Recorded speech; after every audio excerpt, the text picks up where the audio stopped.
Gongchik.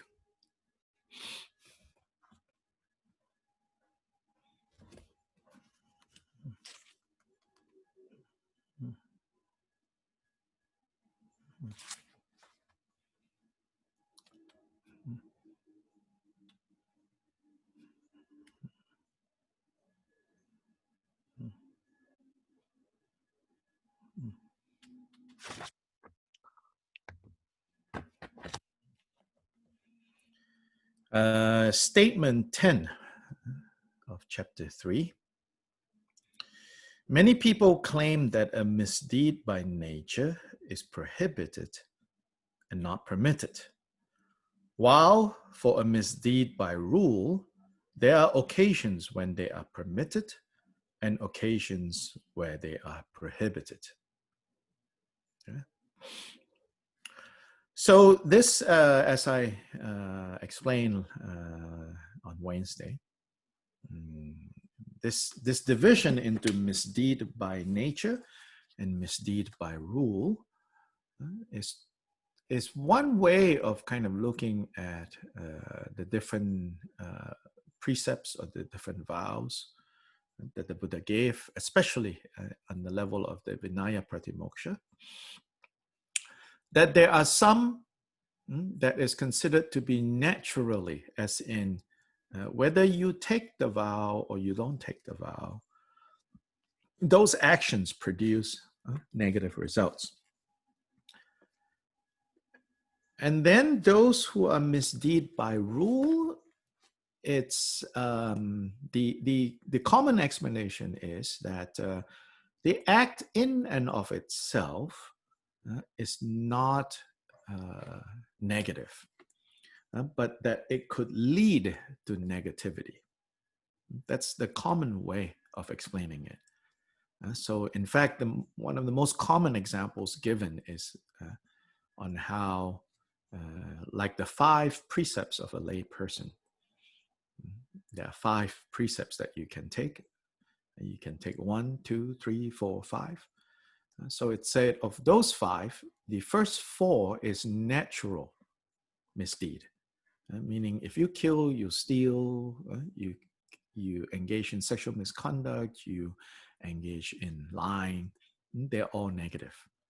Whereas the 5th one, drinking or taking any kind of intoxication, normally it is explained, itself is not yet negative, but when in the state of being intoxicated, you then kill or steal or, then it becomes negative, and therefore the Buddha gave it as a rule rather than by nature. And so that's the common explanation. On some level, that sounds reasonable. But here, Gyalpa Rinpoche is saying, no, actually both, You have to see that even those things that we call misdeed by rule, it's because, for example, intoxication. When the mind is intoxicated under the influence of, in this case, in this narrow interpretation, we're talking about alcohol. Yeah. And then by extension, you can say, like drugs and, but here it's specifically, in the context of the monks' vows, it's talking about, apparently, I guess the monks weren't, that unruly, going into like, taking mushrooms and dropping acid. But it's alcohol here. So it said that this alcohol is a misdeed by rule, but the being intoxicated itself, Gyalpa Rinpoche says, that is an unskillful state of mind. If our practice, if our goal is to gain clarity, to achieve, like you meditate, and you do all kinds of like practices, all for the purpose of gaining clear vision, which is what insight is. To gain clear knowing, then to be intoxicated, to purposely intoxicate yourself, how can that be skillful, right? Now, this is not saying, like, how can you do that, Yeah, we all understand how we can do that, Sometimes we just cannot take it anymore. We just want to have a, kind of relaxed and silly state of mind, I get that. I understand that, But that's different from then going, oh, therefore, this is okay, We have to be able to see that it is also a misdeed by nature. By nature, the mind that is unclear is the mind that creates suffering, period. Yeah, so this is the gist, I would say, of what this is saying. Misdeed by rule and misdeed by nature, they have the same consequences. They are the same.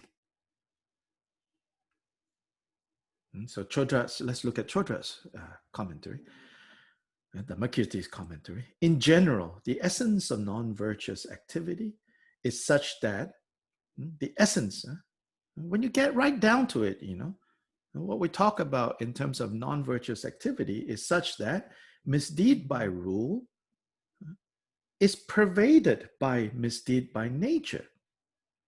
And misdeed by nature is pervaded by misdeed by rule. They're both, the case. It is, for instance, like two apricot trees, one of which is guarded by an owner and one is unguarded. Yet their essence is not different, as they are both apricot trees. Yeah, meaning, right? What you put as misdeed by nature, that's the unguarded apricot tree. And then the rule that is given is the apricot tree that is guarded. But insofar as being apricot trees, insofar as being a misdeed, they are equally misdeeds. Unskillful. It is furthermore the case that the two are the same for four reasons, namely, and so this is for those people who need, all the reasonings. This is the more detail-oriented, they want, give me exact reasons, give me the rationale, where it is not enough to just see, yeah. It's unskillful, it leads to suffering, period, So then Chodra says, okay, those of you who want all the details, here. Yeah. 1, Buddha, the Exalted One, perceives unerringly the dependent origination and cause and result, because he completely knows all the topics of the knowledge objects, of the objects of knowledge. So what it means here is like, because the Buddha sees it, and so then when the Buddha made a rule about it, it's based on having seen the way things are. So that's one reason. Second, he became a Buddha within the essence of all phenomena and is not a magician and a creator God like Ishwara. And this point is related to the first statement of chapter 1. The Buddhas didn't make this up. The Buddha didn't create this in order to, control people. So then what it also means is the Buddha cannot, and no one for that matter, can arbitrarily change things. So no discounts, no special dispensation. Third, His impartial love for all sentient beings is continuous. What that means is that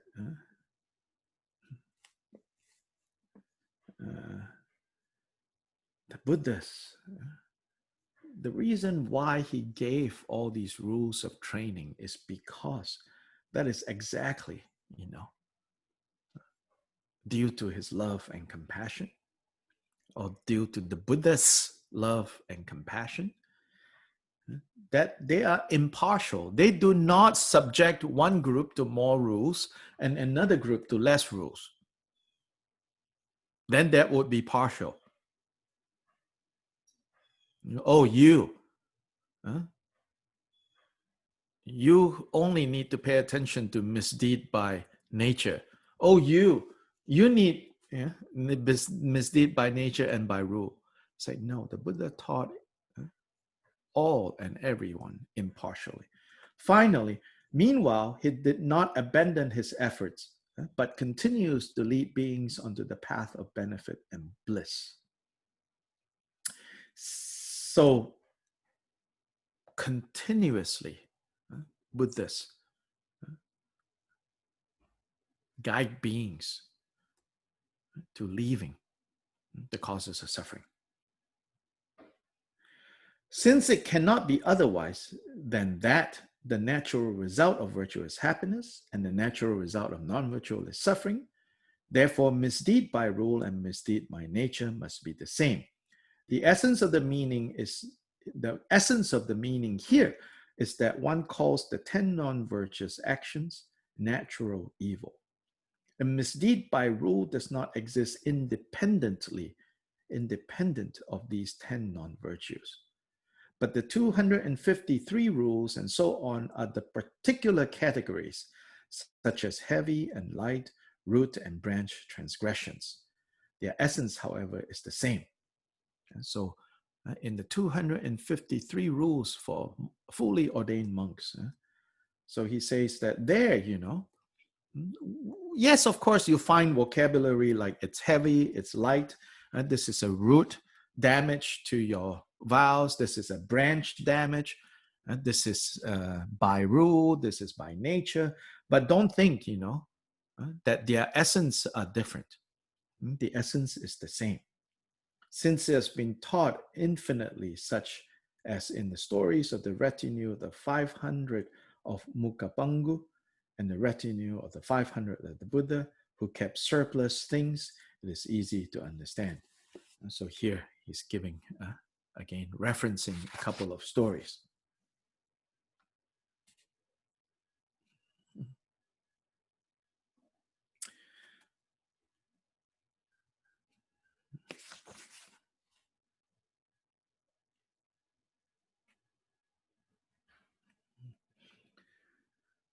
So in the notes that Sobish provides, very useful information there. The Dorshema explains the general view. So let's look at the general view, which the statement seeks to refine. So I like to, I think this way of looking at it is good. All the statements in Gongchik, it's not necessarily that they refute the general view. It refines the general view. It makes it more clear. Yeah. Some of the general views are in fact outright refutation, like this is wrong view. Yeah.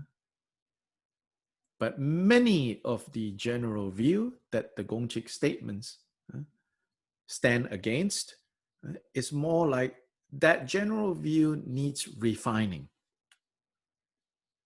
Yes. And this one is definitely this kind of, it needs refining. So the general view, the 4 basic infractions, killing, stealing, telling lies, sexual misconduct, are prohibited by nature.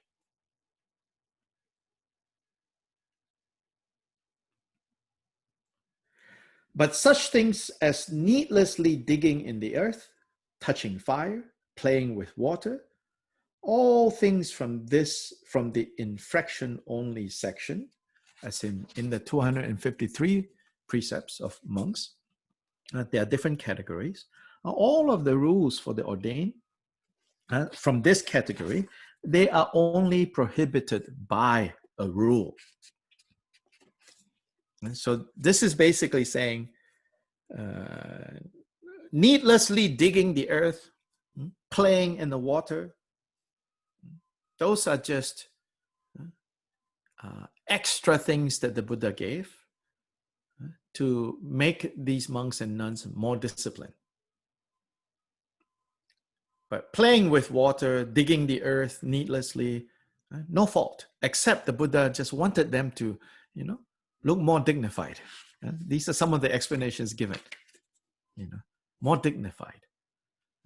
That other people will not say, we are feeding these guys and they're just playing. We work so hard with our money to feed them and they're just running around playing. Therefore, Buddha said, oh, no, that's bad for our image. Don't do it. So that's sort of the common view, But Jigden Singha says, actually, no.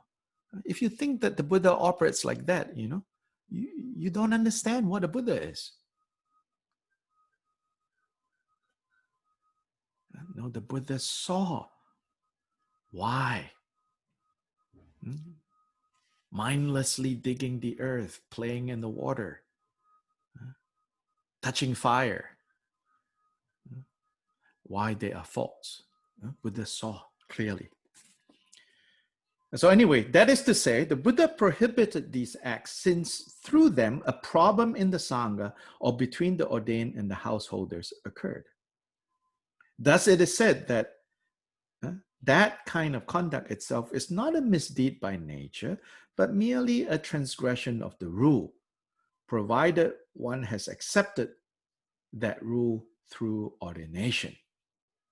What is prohibited by rule is said to be like vetiver grass, whereas the nature of disciplined conduct is like a mango grove. In this context, the commentaries quote the Vinaya Vibhanga. Someone who takes the compassionate one's teaching lightly and transgresses the rules even a bit will thereby be dominated by suffering. Like a mango grove deteriorates because the field of vetiver grass surrounding it has been demolished. This passage is often interpreted to mean that the Buddha issued the prohibitions by rule, not because they protect against the conduct that would be a fault in itself, but merely to indirectly protect what is prohibited by nature. For example, by nature, killing, stealing, lying, sexual misconduct is by nature negative. Getting intoxicated, not by nature.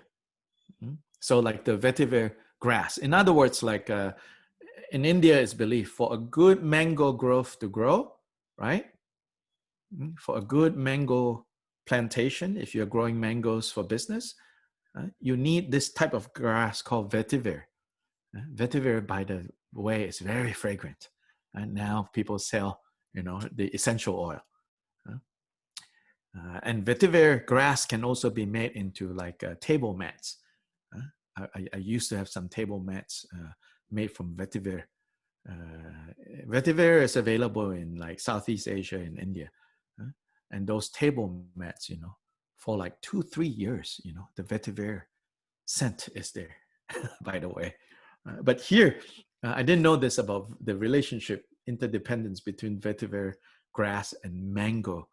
So apparently for a healthy mango plantation, you need the vetiver to grow really well.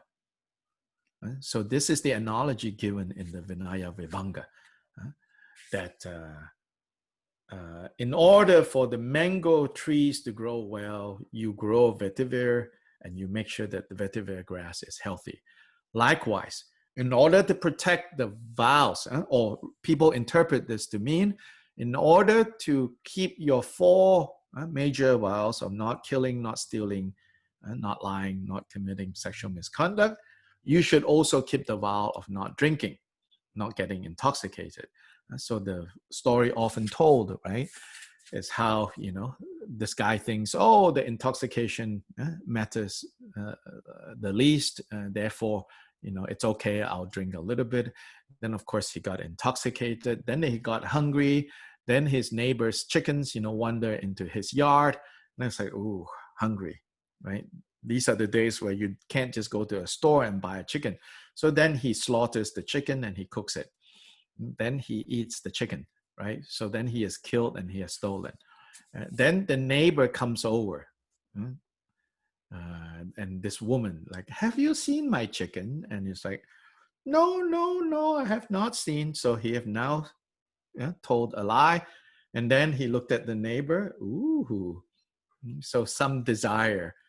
Then he tricked the neighbor, this woman, into drinking with him. And long story short, all the four natural misdeed is all done, right? So often kind of this story is told. You know? Buddha says, or Jidin says, actually,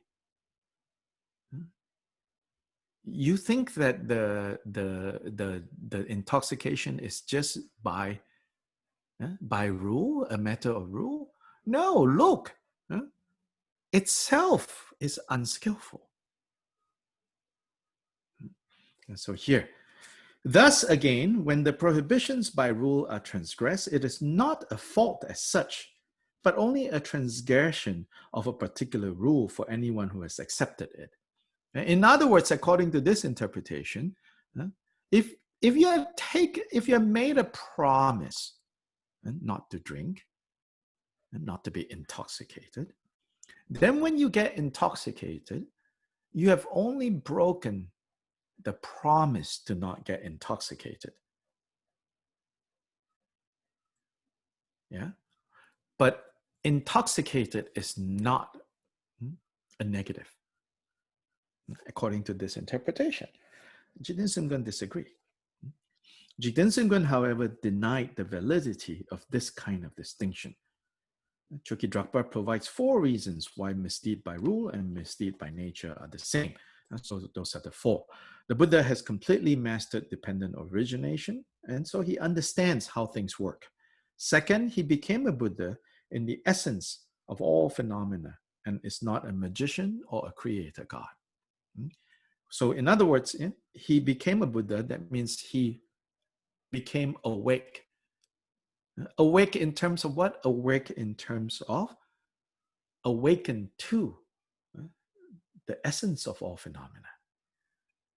He did not become an all-powerful magician who can like distort the way things work. That's not what he became.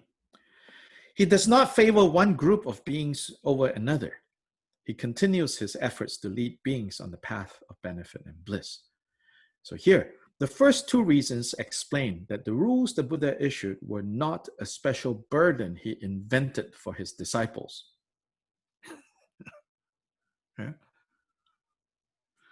Instead, they were issued in agreement with the fundamental nature of reality and dependent origination. The remaining 2 reasons have to do with the Buddha's attainment of absolute truth without forsaking dependent origination.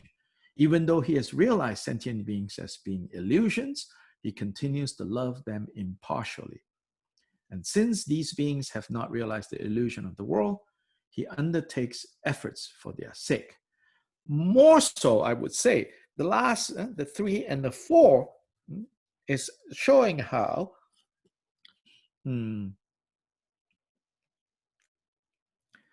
the first 2 points to how he sees how things are. The next 2, so that's the wisdom aspect. The next 2 is the love and compassion aspect. And therefore, he gave these rules of training without partiality. First, he didn't make this up. Secondly, he didn't make it up so that certain are given more burdens and certain others are given less burdens. And so these are the 4. An interesting illustration of this can be found in the story of the Tirthaka teacher, Mukapangu. Tirtika means like non-Buddhist. Since Mukapangu and his retinue of the 500 hoarded surplus wealth, they did not obtain any mundane or transmundane qualities. Later, he made his retinue abandon surplus wealth, and thereby they obtained the qualities. According to the Vinaya of the Mulasarvastivadin, Mukapangu became Buddha Shakyamuni in a later birth. So Mukapangu is the story of Buddha Shakyamuni in the past life, where he was some kind of spiritual teacher that at first, together with his students, they hoarded a lot of wealth. Didn't see that it was a problem. But later, he realized that it's a non-virtue. So then he gave them up. Then him and his disciples achieved the qualities. So then in a later lifetime, Mukapangu became Buddha Shakyamuni. In this context, the Rinjangma explains that the rules pronounced by the Buddha for the monks are not limited to them alone, but apply to all beings. Yeah. To say that, hey, you monks should only have 3 sets, have the 3 robes, not 3 sets actually, 3 robes, 1 set. Lower robe, the skirt part, upper robe, the top part, and the piece on top, outer robe. So we might think, oh, that's only monks. I'm not a monk. I'm not a nun. So I have a wardrobe. Yeah. And then I think, I'm fine. In this understanding of the vows, it's like, really? Am I fine? No. Right? Vanity is still vanity.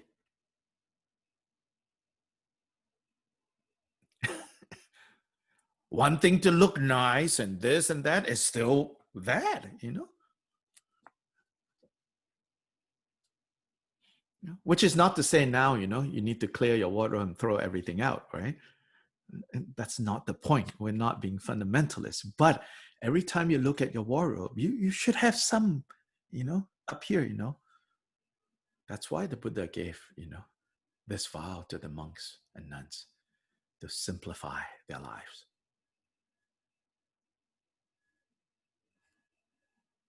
Even, these worldly people, but high achieving worldly people, like Steve Jobs, right? Apparently, right? He only have one kind of t-shirts. He wore only one kind of t-shirts. He said, I have no time.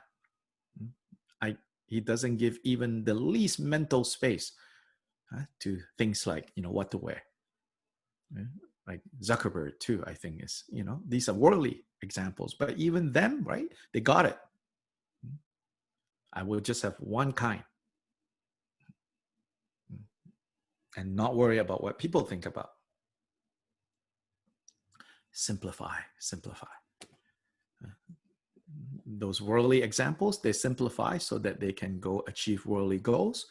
We simplify so that we can achieve our dharmic goals. Simplify. Yeah. Now, for practical advice, of course, don't be ascetic. See, the attitude is very different, Being ascetic is thinking like, oh, I need to like torture myself, or I need to punish myself. I need to look, unattractive, or I need to look. But even, of course, the notion of I need to look attractive, look into that idea. Why? If we think that, when the Buddha says, don't be so concerned about looking attractive, it's because like looking attractive itself, right, is like negative. It's not saying that. It's saying, how much energy, right, do you put into wanting to look attractive? Your sense of who you are and what's most meaningful about your life is related to how people look at you and how you think people look at you, then it's suffering.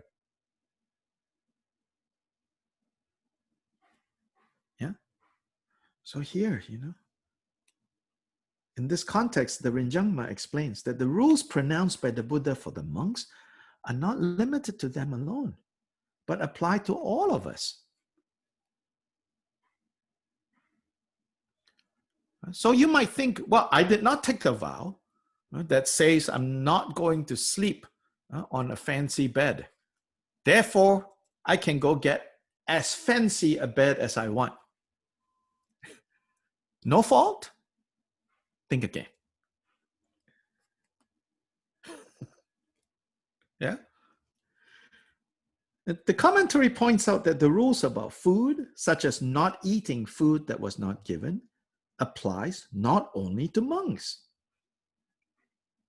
The argument is as follows. During the first eon, meaning way, way back at the beginning of this world system, called the first eon, the luminous gods were born in this world.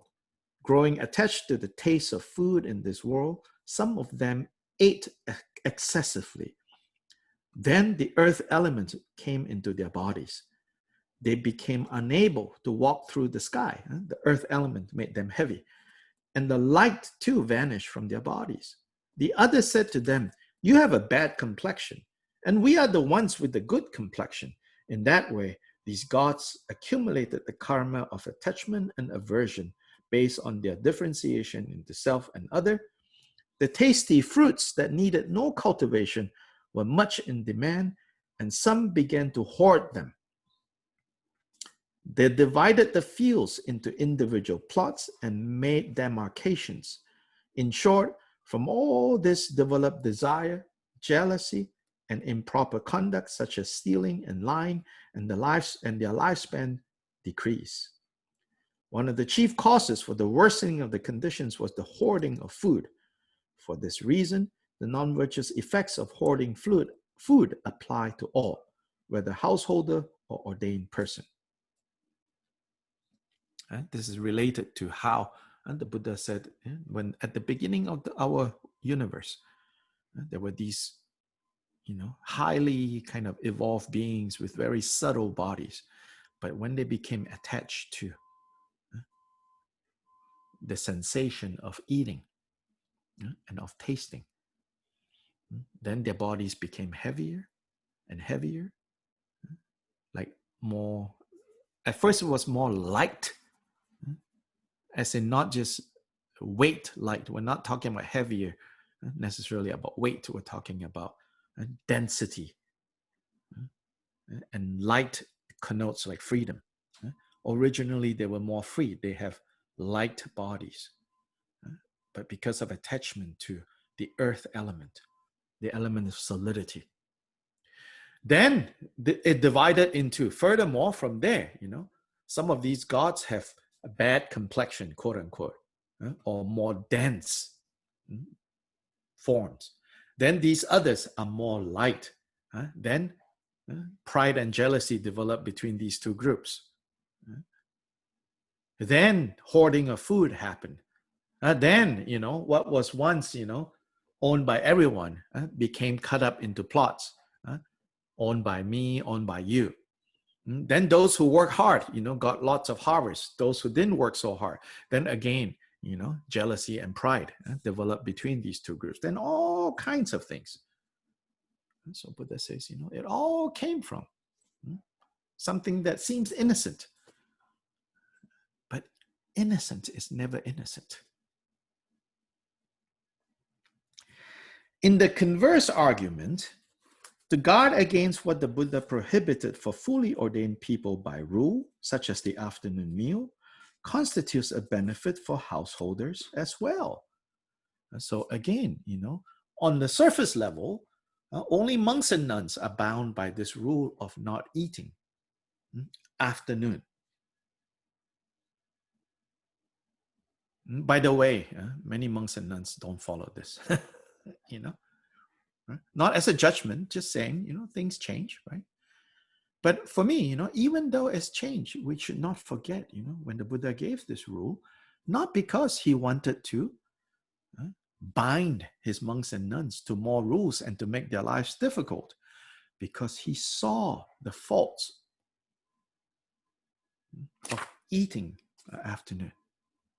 So he says, even householders, if you can keep this vow, even though you have not formally taken it, it will only benefit you. Yeah. Furthermore,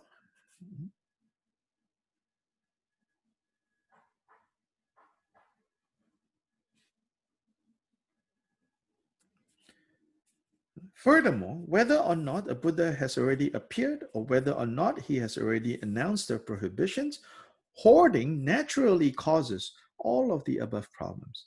And to abandon hoarding is naturally beneficial for all beings.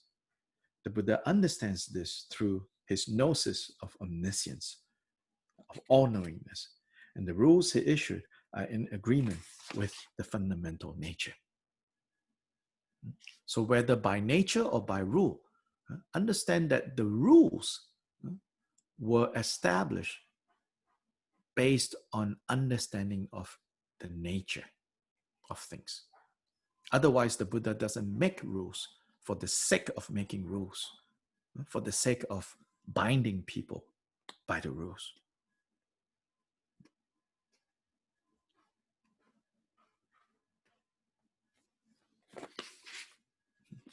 It's also interesting to know, according to the Vinaya, the Buddha, when he first started his community, he did not give any explicit rules. So then you might ask Gongchik, so for a while the Buddha did not give any rules. Does that mean that he wasn't compassionate? No, because the Buddha said, wait till a problem actually arises. Then I will speak. So this also shows, it's not a like rigid fundamentalist, so to say, way of relating to these rules, right? The Buddha also said, like at the beginning, when he started his community, all he said was, come, join me, live by my example. But when the group became bigger and bigger, right, then other people who joined for other reasons, who don't get it, like on the heart level, then he had to spell out.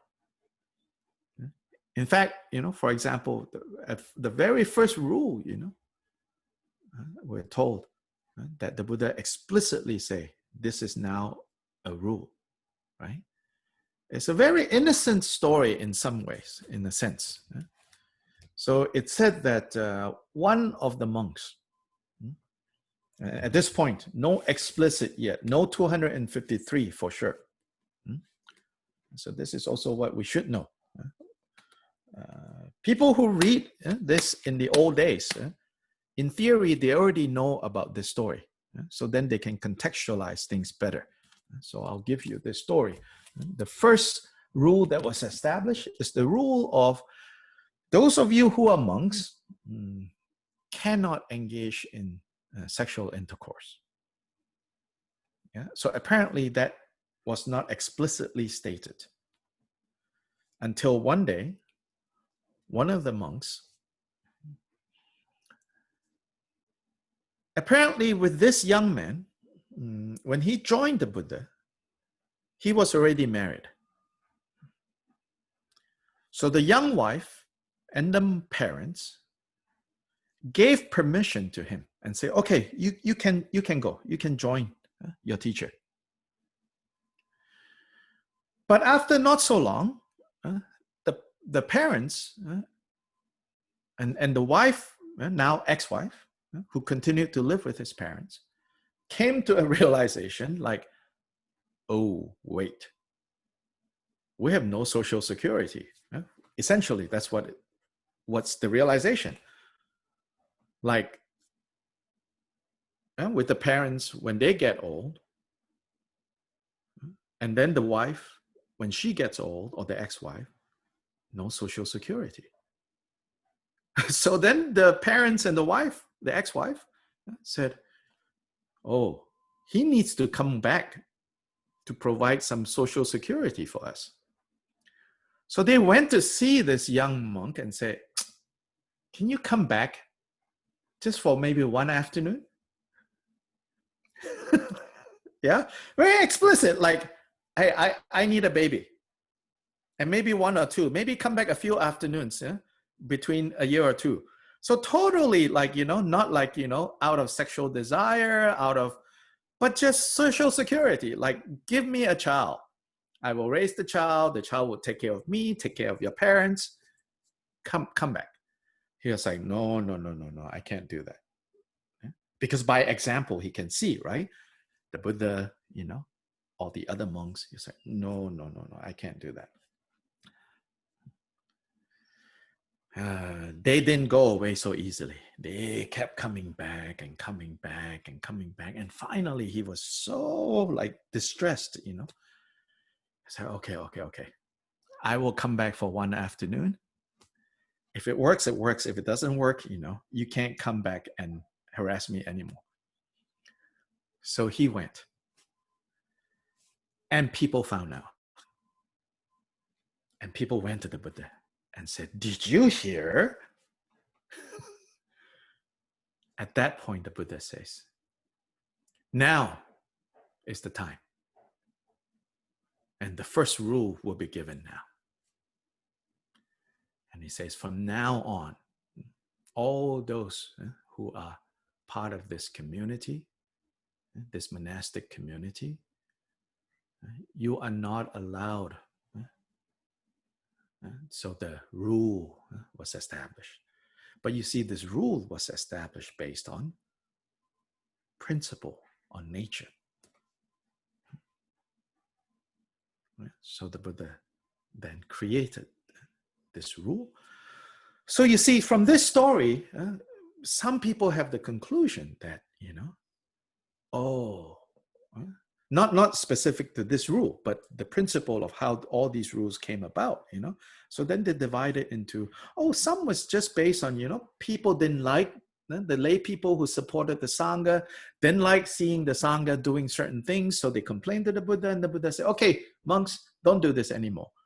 So some people think, that is just, In fact, way back, I also, taught, like in college, when I taught students, I say, the monks' rules are divided into these 4 categories, and these are more for like public relations reasons. Then the Buddha says for PR, to make sure that they don't upset the neighbors. Then the Buddha says, okay, from now on, don't do this. The general view is okay, but the deeper implications of thinking in that way shows that you don't understand what a Buddha is, what the training on the path is, what is the nature of, kleshas, afflictive emotions, and how to purify them. Yeah. So here, Buddha say, okay, now we need to be explicit about this rule.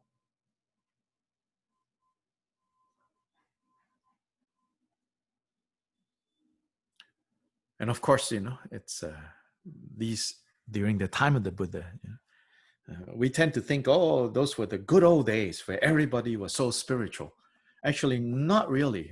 If you look at the Vinaya text and you learn about all the different occasions and stories, every rule of the 253, there is a story behind it. Why it became a rule. And also like definition, because the monks started to go, sexual intercourse. That means this and this. That means this is not covered. Then the Buddha said, bisexual intercourse, I mean. So it got very like, it's like lawyers, Yeah. So then eventually that rule became clarified as, I know it's very detailed, it became something like, even to the point of insertion the size of a sesame seed. that is already sexual intercourse. Yeah, so the Buddha had to deal with, these type of disciples. Even when the Buddha was present, there were followers, his monks, who go, yeah, I really, many of the rules because of. So sometimes when people read this, then they think, oh, it's just because these people were so unruly. So then the Buddha gave all these rules. Now we are naturally good, so we don't need these rules. It's like, be careful. Even though you can say, yeah, that's one way of understanding, but there's a deeper understanding that you need to have. That actually the 253, they're not arbitrary. They are based on principle. They are arbitrary in the sense of, this is my interpretation now, okay? I'm not saying the Gongchik commentary say this. They're arbitrary in the sense of, yes, culturally, historically, conditions were such, right, that the people would think, let me get around the rule this way. And therefore, then the specific rule given is to address, right, the various ways that people try to get around the principle. So in that sense, you could say it's arbitrary. But the principle behind that rule is never arbitrary. It's based on Buddha's all-knowing mind.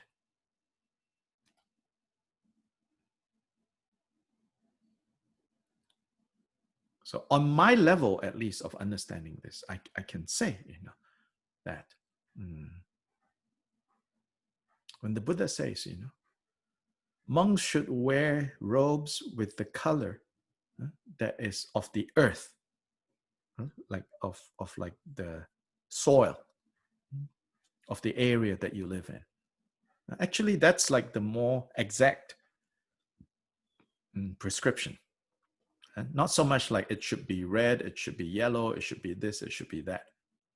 It's really, if I remember correctly, in the Vinaya, it is said that the robes that monks should wear should be the color of the earth, like the ground. Yeah. And that, I think, is really pointing to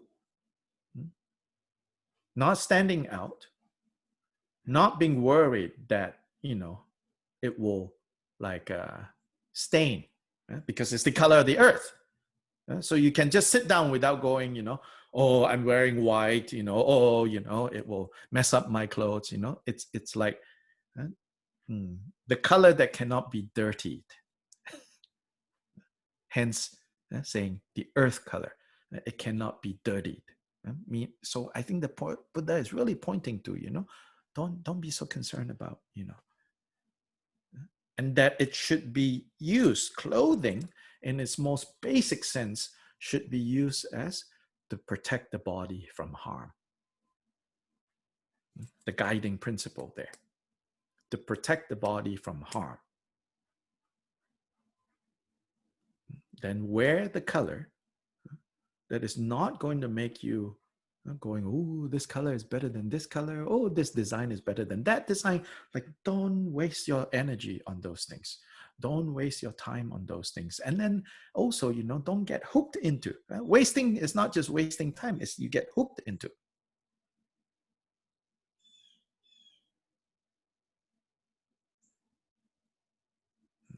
So I think us, can take those principles and apply into our lives. Even if we're not monks and nuns, even if we don't explicitly have those rules, the principles behind the rules of the 253, they are all applicable and meaningful to us, regardless of who we are. To me, this is the deeper point that Kyoba Rinpoche is pointing to. Yeah. thoughts, comments? I have a question about the story. Mm-hmm. The reason that he gave the first rule, Mm-hmm. was it more that it caused dissension among the other monks as opposed? No. The desire, like even the most innocent use of, sexuality will cause attachment and aversion. Okay. So Yeah. it was the monks' problem. Yes. Mm. Yes. I mean, imagine that situation playing out, okay? It worked, it did not work, Now it worked, now you have a son, now you have a daughter or whatever, and all the whole 9 yards that come from there. Okay. Yeah. So to me, it's very interesting, like, I mean, you could say, well, that exactly is how it happened. Like, that's how the first rule was given, which is how, everyone, a good Buddhist will think of it. Right? For me, coming from religious studies background, I'm perfectly fine with entertaining the thought that, no, this story was just made up to make a point. I'm okay with that. Yeah? I'm not saying you need to follow my way, but I'm okay with even considering the story was made up to make a point. Yeah. And for me, even that way of looking at it shows, that therefore they chose the most innocent reason that you can think of, that a monk might go do something like that. The story could easily have been, oh, the monk really couldn't handle celibacy anymore.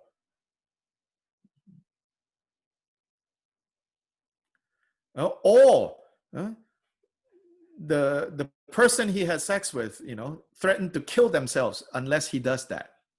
No, but this is the most innocent. Like, we need social security. And there's no availability to go adopt someone's kid. There were no surplus. I mean, sounds very crude, but really, back then, remember mortality rate for children and all of that, right? There are no surplus kids to be adopted. So whatever child you can produce and raise to a certain age is precious. It's social security, So that's what the family wanted. It seems so innocent, And yet the Buddha said, no, that's, you should know better. He said to the monk, you should know better. That even though, like, it was very annoying, that they kept coming back, please, please, please, please, please, Now, just to give more to this, right? In that case, he did not kick the monk out. He says, because it wasn't explicitly stated, right? But from now on, whoever, for even a reason as innocent as this one, if you do it, then you have broken one of the defeats.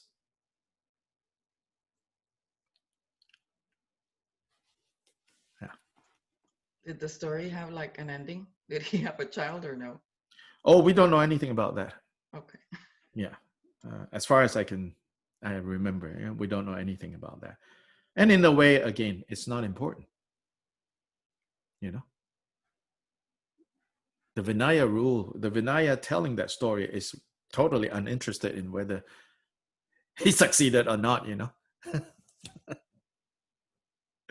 or his, ex-wife and his parents succeeded or not. It's beside the point. It's not interested.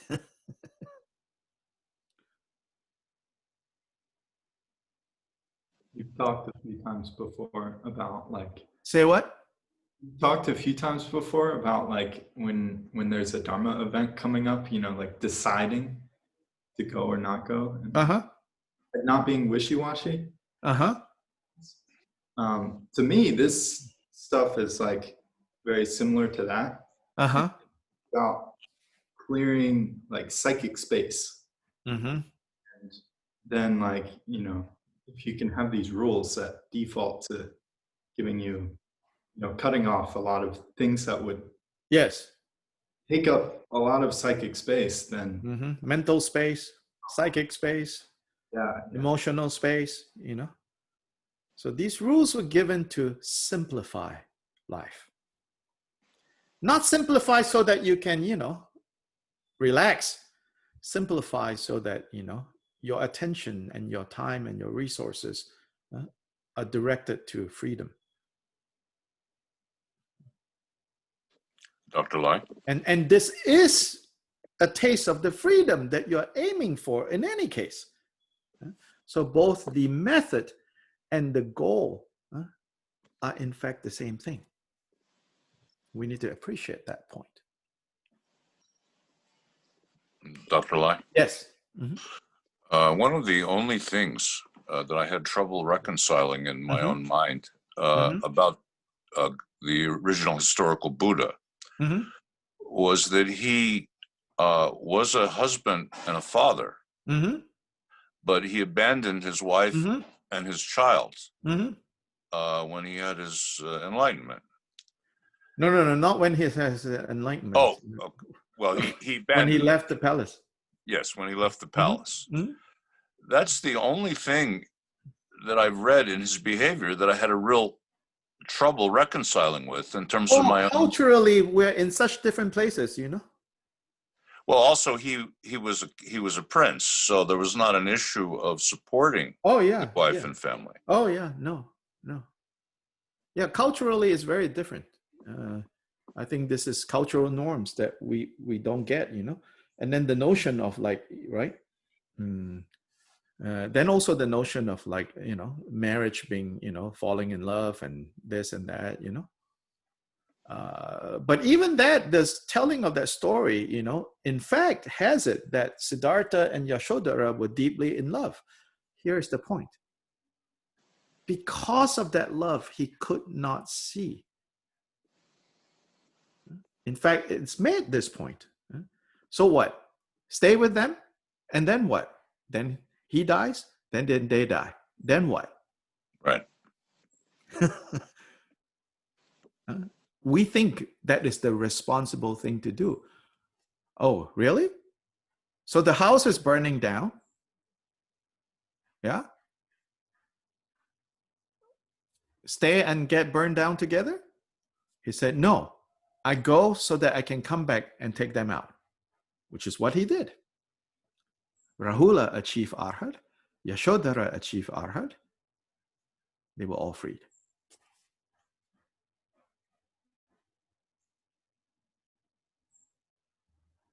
It's different from, I'm leaving now because I can't handle this. And, it was a mistake. I didn't really like you, Now I'm going to be a monk. In fact, in the Lalita Vistara, which I know we read, you can go to that point and see, oh, he loved his wife so much and child, and, and yet, it was heartbreaking what he had to do. But he also understood, if I just stay here, all I can do is just live happily ever after. And then we're back in this cycle.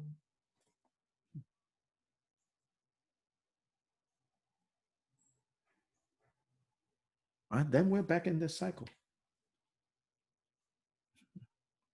So this really points to, you can benefit someone in the short way, in a very limited way. So this question is good because it also points to how, when we say, may I free all beings from suffering.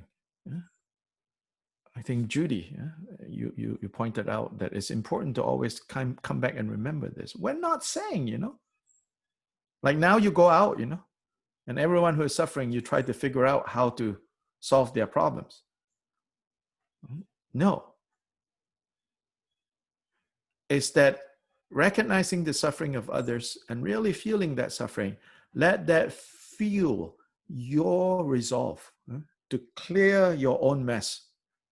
Because you now understand that only when you really clear your own confusion are you going to be in a position that can actually make a meaningful difference in terms of other people's suffering. But it's never the case that, I want to benefit all beings by literally yanking them out of suffering, because you cannot do that. It's not possible. But it is possible to clean up your own mess. And the result of cleaning up your mess is that then you will be in the best position at all to actually meaningfully benefit others.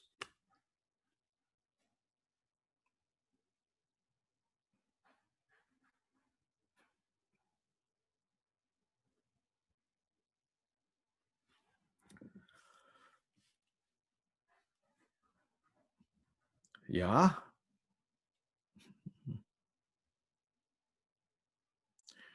Okay, so you all have a good weekend.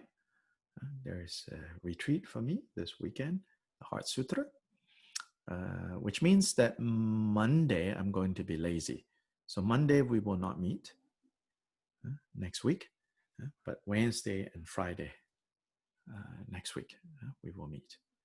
So Monday we will not meet, but Wednesday and Friday. Yeah. Changju Semju Rinpoche Ma Gye Barnam Gye Gyurche Gye Ba Nyam Pa Me Pa Yang Gong Le Gong Du Phil Worship.